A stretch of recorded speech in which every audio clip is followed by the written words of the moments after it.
The last time anyone had ventured near the Sol system, the Concordance Navy hadn't even been using slipstream tech. That was 1,000 years ago, just before the quarantine was enforced with six-dimensional relays and a legal clause that might as well have been carved into the crust of moons. Do not engage with Homo sapiens. To be fair, the clause hadn't been needed after the incidents on Hesteron IV, the Jovalis Summit, or, most memorably, the Garvellan Treaty Massacre, still shown in Concordance training modules under the heading, Why Emotions Are a Bad Idea. No one questioned the logic. Humanity, in all their volatile glory, had terrified a galaxy with their instinct to fix problems by making bigger ones and, strangely, often succeeding. So when a class salvage crew called Leviathan's Folly reported a relay beacon activating near Sol, no one believed it. Until the data came in. Then everyone started panicking. The crew itself was typical of border scavengers, a mix of underfunded, undertrained, overly curious beings looking for derelicts and spare antimatter drives. There were 6 of them. One, a blue-skinned Sasari named Vex, had been swatting a cluster of orbital mites off their hull when she accidentally pulsed the relay with her suit's diagnostic ping. The hum it released wasn't ominous, just old. Then the lights changed. Relay 1A Sol, silent for 10 centuries, blinked green. Access granted. What does that mean? Vex had asked, peering through her helmet's visor as the beacon's light strobed into the void. It means we broke something, muttered Renlo, the crew's Arvex engineer. Something ancient, something illegal. They left quickly, but the signal had already gone out. Across light years, archived protocols triggered. 1,000 automated satellites flickered to life around the Sol perimeter. Old drones reoriented. Somewhere deep in a Concordance vault, an alert pinged. The lock had broken. 3 days later, Concordance Response Protocol A9 was officially activated for the first time in 900 years. Meetings convened. Ambassadors wrung appendages, analysts dug up archived footage of Earth, last seen spewing smoke and radiation and shouting into voidcast frequencies about something called post-Gondra fusions, and somewhere in a dark room within the Concordance Grand Council, the words were whispered with dread. They're loose. Dr. Marcus Hale was on his 10th cup of coffee and 30th game of solitaire when he noticed the lights. At first he thought it was a power surge. Solar flares sometimes messed with the outer station's systems, but these weren't the normal red or amber warning indicators. These were green, blinking, and the console next to him, dead since before his birth, was now alive. For a moment, Marcus did nothing. Then he did what all Hale men did in times of crisis. He slapped the console. The screen flickered. An interface he didn't recognize scrolled symbols too fast to read, and then a soft chime echoed through the cold metallic silence of Observation Deck 12C. External lock disengaged. Marcus stared. His breath clouded in the stale air. He hadn't seen anything external move in years. Earth's surface was uninhabitable. Most of humanity lived in orbiting stations, or the lunar colonies, or the deep Mars tunnels. They were a species in recovery, healing, rebuilding. But no one, not since the quarantine, had ever looked outward again. He pressed the comm. Control? This is Hale in 12C. I think I broke the galaxy. There was silence. Then static. Then, repeat that, 12C. I said, Marcus replied, his voice trembling, I think the door just opened. The first Concordance envoy arrived 56 hours later. They sent a drone first. It was immediately shot down by what Earth's defense network charmingly referred to as the "you don't belong here" gun. The second drone made it through. It broadcast a peaceful message, attached to which was a request for dialogue and, most importantly, confirmation. Have you reactivated the Sol relay?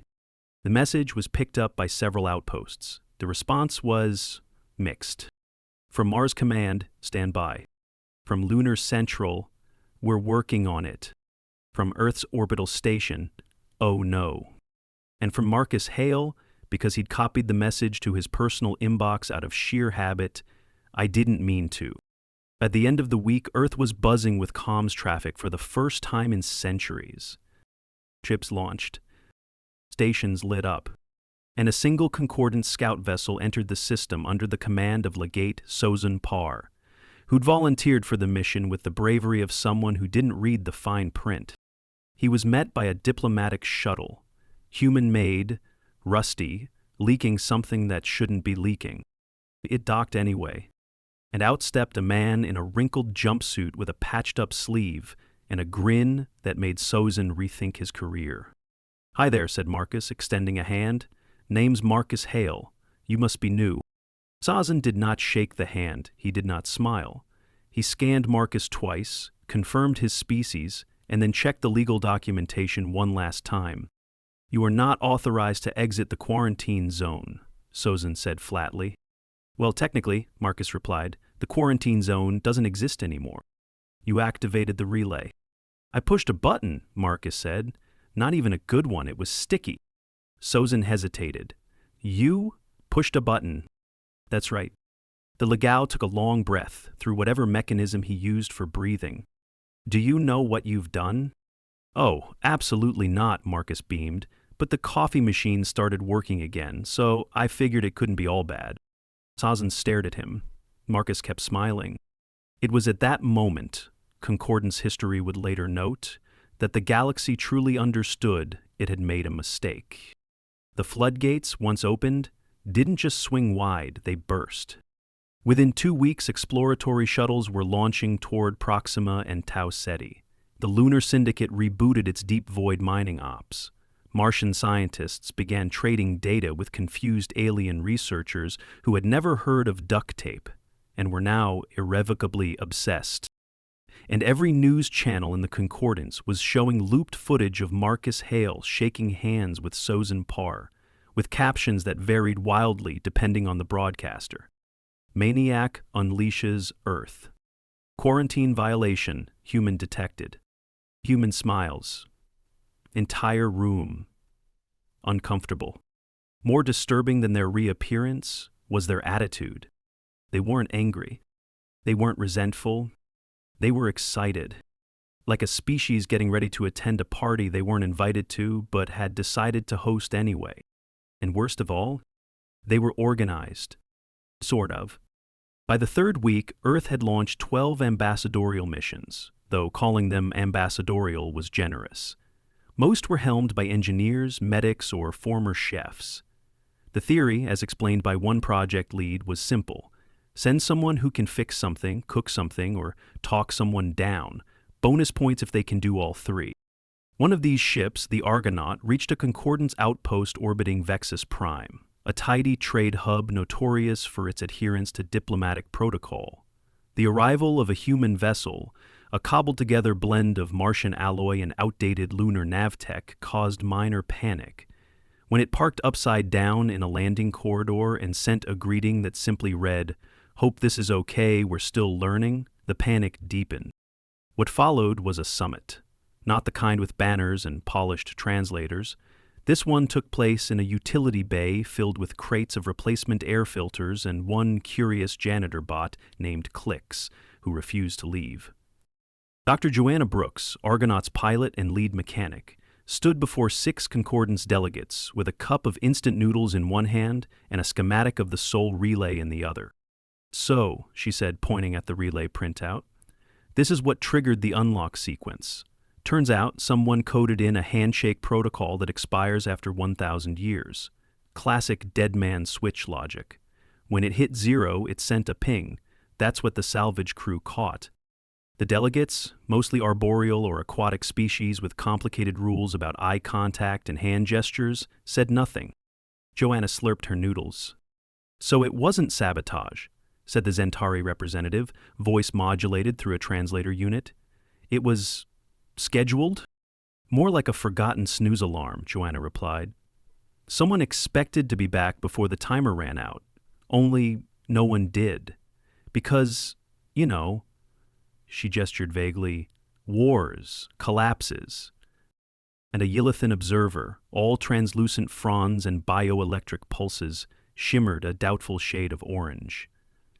Your species was exiled for its capacity for instability? This display, noodles and improvised diplomacy, is not reassuring. Joanna grinned. We'll work on the branding. The session was logged, debated, and shared across dozens of concordance networks. The conclusion was immediate. Humanity had not changed. And the corollary, equally unsettling, humanity had changed in ways that defied quantification. Back on Earth, Marcus was nursing 2 cracked ribs and a bruised kidney after a gravity chair malfunctioned during a high-orbit test flight. The doctors on station patched him with pain meds, compression wrap, and a schedule for physical therapy that made him wince more than the injury. Walking was fine. Running was banned. Lifting anything heavier than a coffee mug, forbidden. So Marcus sat, healing slowly, watching as more and more human ships departed Earth orbit like impatient children released from detention. Some were official missions, others less so. What do you mean, pirate radio telescope? He asked one morning, glaring at a young technician who looked barely old enough to shave. Technically, it's legal, the tech said. They're just broadcasting audio signals into the void. Poems, old jazz records, trivia nights? The kid shrugged. One signal's been asking riddles in binary. They promised a t-shirt to the first alien who answers correctly. Marcus groaned. Also, someone accidentally pinged an old Zentari trade beacon. And now, there's a diplomatic ship en route. Who sent the ping? Your nephew, of course. The Zentari ship arrived with the cautious grace of a species unaccustomed to risk. Its emissary was Elder Hrall, a being with a voice like falling water and a diplomatic history that included 2 peace treaties and 1 regrettable talent show. He met with Marcus, who was still walking with a noticeable limp, and insisted on standing, despite every doctor's order. Your species has re-entered the galactic domain with no clear objective, Hrall said. We require assurances. Assurances of what? That you will not destabilize interstellar order. Marcus frowned. We just got back. We're not looking to start anything. Hrall's posture darkened. That is what terrifies us. They spoke for hours. Hrall asked about culture, governance, technological goals. Marcus answered honestly, which often meant, we're not sure yet, or depends who you ask. The alien grew visibly disturbed. You operate without unified leadership? We have councils, coalitions, project boards. Your economic system? Complicated. We use a mix. Also, there's a bakery on Luna that's using sourdough starter as a currency. Hrall's bioluminescence fluctuated wildly. You base monetary exchange on fermented carbohydrates? It's a niche market. At the end of the meeting, Hrall concluded, you are fragmented, inconsistent, emotionally volatile. But we learn fast, Marcus said, cutting in. We screw up, then we fix it. Usually better the second time, sometimes the third. Hrall left with no clear verdict. But he didn't call for a second quarantine. In the weeks that followed, something stranger happened. The alien species, watching the chaos from afar, began reaching out, first cautiously, then more boldly, not to warn, not to threaten, to ask questions. One transmission came from a mining colony near Elter V, where a cooling reactor was failing, and no one dared approach it due to ambient radiation. A Martian team replied with a 2-step fix, using repurposed rover batteries and aluminum foil. It worked. Another signal, a medical ship requesting help with an unknown pathogen. Earth's orbital lab, still humming with post-quarantine research, cracked the RNA sequence in 3 days and sent a treatment protocol. It saved 12 lives. Then came a distress call from a luxury cruise liner stranded in a magnetic nebula. The human ship Voyager's Luck responded. Their engineer rerouted a shield frequency using an old Earth musical scale as a harmonics template. The ship emerged intact. One alien tourist recorded the rescue, still astonished. They used sound, actual sound, from something called a jazz trumpet. And with every weird success, the perception began to shift. From danger to curiosity. From fear to fascination. Because the humans weren't trying to conquer. They were trying to help. And somehow, their chaotic charm was working. The first true test came when the Concordance freighter Jeanneil suffered a hull breach near the Kelvin Drift. Its crew, a group of 57 Rigel-class traders, had no experience with vacuum seals, and only basic damage control training. Emergency beacons failed, power dropped. They drifted silently toward the inner drift where gravity eddies would have crushed them like tinfoil within a day. And yet, instead of silence, their final transmission was answered by an unexpected frequency, an old Terran code. The Midnight Runner, a retrofitted mining barge operated by a human crew of 4, arrived in just under 8 hours. They didn't ask for clearance, they didn't wait for instructions, they just acted. When they docked, the Rigel commander nearly fainted at the sight of duct tape and carbon fiber tubing in place of a proper fusion seal kit. "Will that hold?" he asked. Tommy, the runner's chief engineer and former bartender, didn't look up from the patch job. "If it doesn't, I'll refund you the air." "That is not a comfort." "Wasn't meant to be." The seal held. The Rigel crew survived. And the Concordance Council received 57 separate commendations for the humans, each filed in increasingly bewildered tones. Meanwhile, Marcus Hale was not faring as well. 2 weeks into rehab, he'd overdone it. Tried to assist in moving a grav bed during station maintenance. The torque had been too much.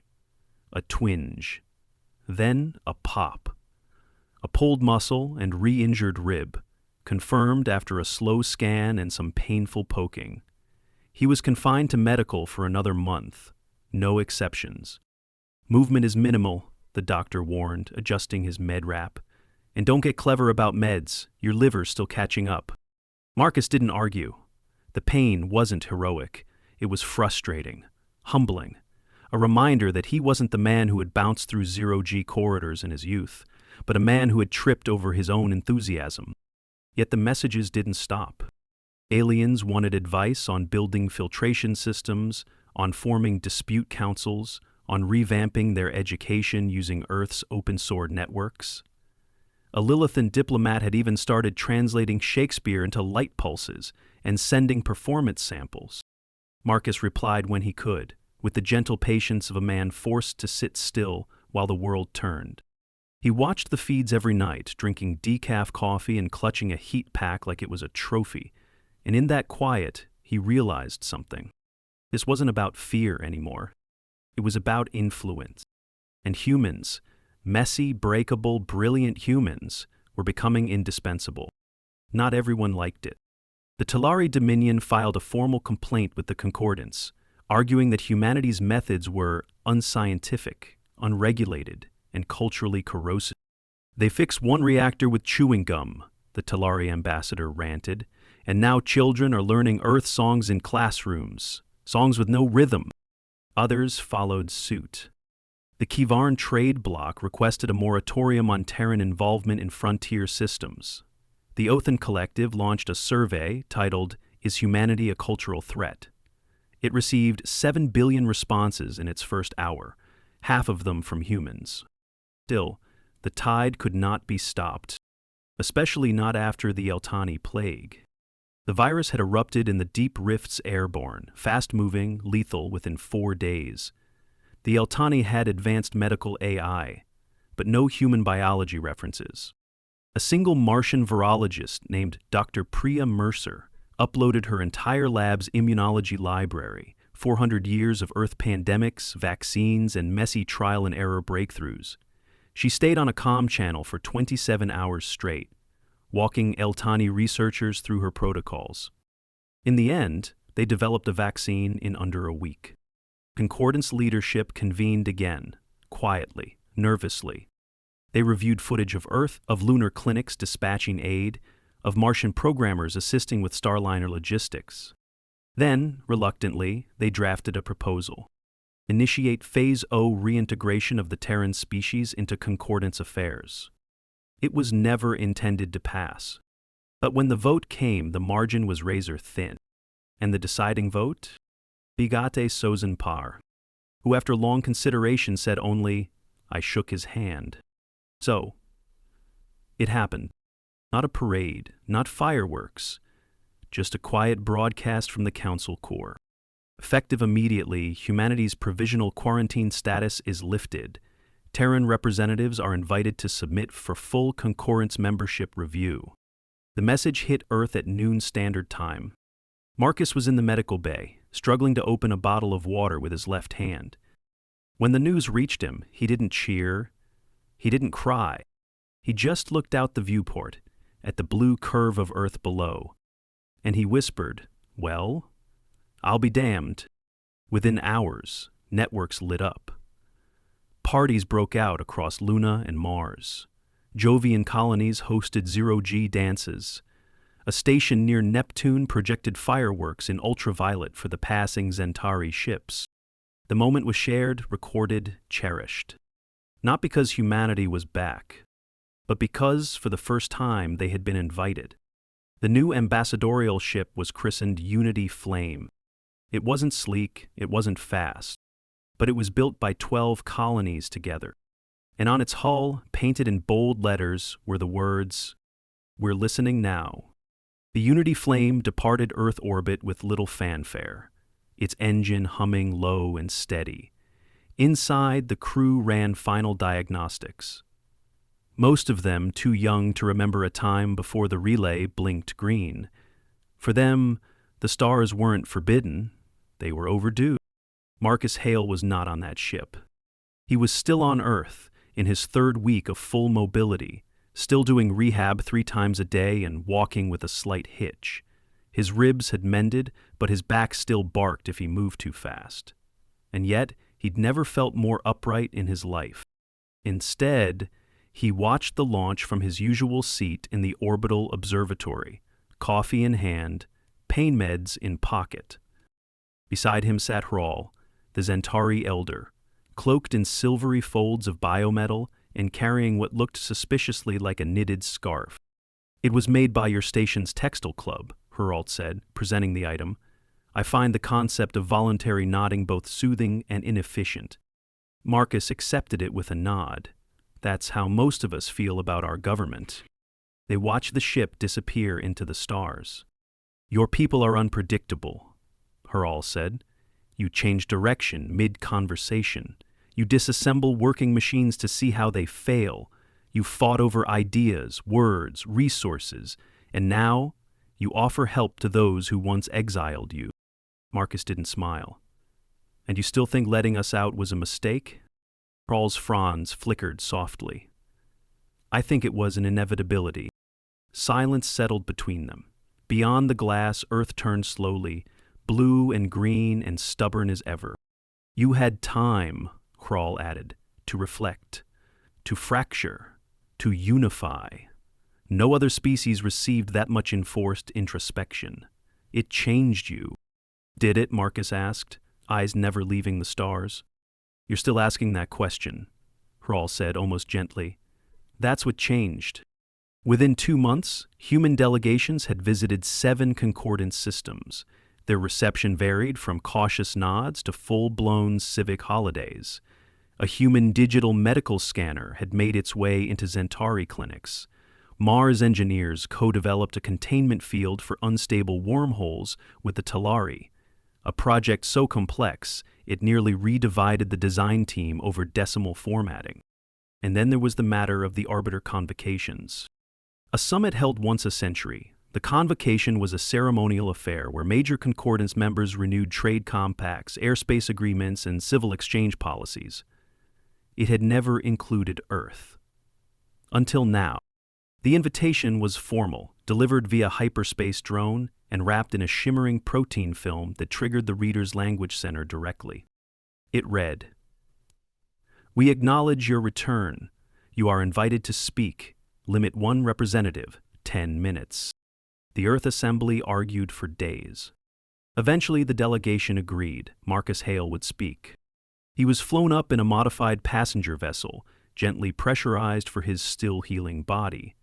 The Martian flight nurse, a redhead named Carla, insisted on traveling with him and carried his pain meds like a bodyguard. "You cough more than my grandfather," she said, as they approached the orbit of Daenerys, the convocation site. "You smoke 3 packs a day too?" Marcus asked, adjusting his collar.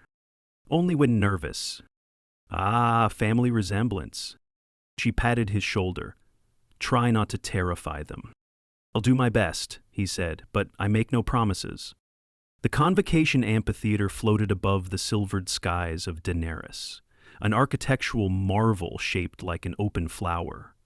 Delegates filled their sections with species with names unpronounceable, and eyes that blinked sideways or not at all. When Marcus stepped onto the central platform, a low murmur rippled through the assembly. Some leaned forward, others tightened their robes. One large, slug-like creature recorded him with an eye-stalk camera. He placed both hands on the podium and looked around. "I wasn't supposed to be here," he began. The chamber quieted. "My people were locked away because we scared you. You had reasons. Some were good, some were selfish.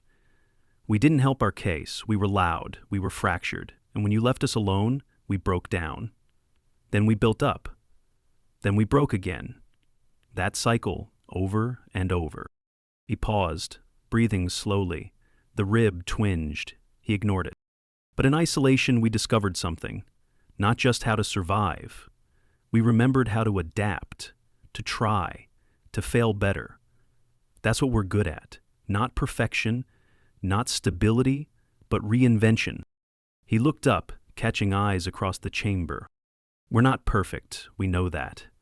We're still afraid, sometimes. Still impulsive, still contradictory. But we're here, and we want to help, not because we think we're better, but because we think we're useful." He smiled then, just a little. "And I figure, if there's one thing the galaxy can always use, it's a stubborn optimist with a toolkit and no sense of boundaries." There was silence, then a flicker. One of the Eldari, translucent and ancient, lit their acceptance plume. Another followed, then 3 more. A murmur spread. The Talari representative scowled, but she did not object. And one by one, lights blinked on across the amphitheater. Agreement. Back on Earth, the feed played on every screen. Marcus Hale's speech was looped with subtitles in 12 languages. Children recited phrases from it in classrooms. A graffiti artist tagged "fail better" on a Martian subway, and somewhere a bakery launched a commemorative sourdough. In the orbital observatory, Marcus returned to his seat beside Hrawl. He winced as he sat. "Still hurts?" "Everything worth doing leaves a mark," Marcus said. They watched the stars for a long time. Then Hrawl offered him a small device. "Your people call this a recorder?" Marcus nodded. Hrawl activated it. "Then, Marcus Hale of Earth," he said, "tell me, what do you hope happens next?" Marcus took a slow breath and said, "We go forward, carefully, loudly, together." The recorder blinked red, and history once again made room for the impossible.